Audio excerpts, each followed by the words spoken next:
How can Ward Relief Society and Elders Quorum presidencies take advantage of the new format to bless members? Sister Yee?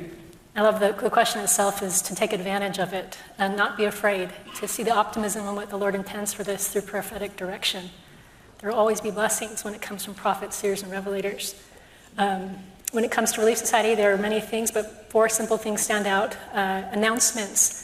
We need to make our announcements brief and share important announcements briefly. We don't have a lot of time to cover all the details, which means we need more communication channels to disseminate that information, whether that be a flyer, a QR code, WhatsApp text, a Ward website. That can be a place where they can receive that information. Secondly, another nuts and bolts would be to advise the Relief Society Elders Quorum members of the lesson ahead of time, so they have the opportunity to study and are prepared to engage versus just coming up to speed with what that lesson is about. Thirdly, we can take what we learn from the council time that we've had in Elders Quorum and Relief Society and apply it to the discussion. So we can look at principles in the talks and see how those apply to our lives, just as Elder Renlund taught just a moment ago. And then fourthly, and beautifully, we have the opportunity to fellowship and minister one to another and to connect more regularly because we are seeing each other more regularly. Now, the time between classes is not as close, so that means we have to take advantage of the end of the class, perhaps. Relief Society and Elders Quorum are the latter end of that second hour, and they have the opportunity to connect with brothers and sisters at the end of that hour and to fellowship in that way.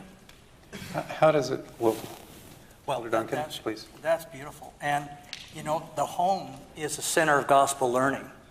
And if you think about this, I was amazed to see what the Lord is doing, bringing back so many lambs, so many new and returning members to the church. Many of those are going to be in Elders Quorum and Relief Societies. And so this is not just about the rising generation. They're like the lambs as well, feed my lambs. And they need the gospel. They need to build a strong testimony on Jesus Christ.